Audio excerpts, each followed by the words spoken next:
पाकिस्तान तहरीक-ए-इंसाफ के रहनुमा फवाद चौधरी का कहना है कि वज़ीर-ए-आज़म शहबाज शरीफ को कौमी असम्बली से एतमाद का वोट तो लेना पड़ेगा।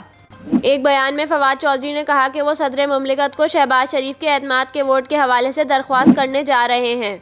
फवाद चौधरी ने कहा कि नए army chief general Asim Munir के आने से मामलात 50% बेहतर हुए हैं, मज़ीद भी हो सकते हैं। याद रहे कि इससे कबल इमरान खान भी कह चुके हैं कि हमने पंजाब में एतमाद का वोट लिया, परवेज़ इलाही अपने इम्तिहान में कामयाब रहे, अब हम शहबाज शरीफ को टेस्ट करेंगे और इन्हें एतमाद का वोट लेने का कहेंगे।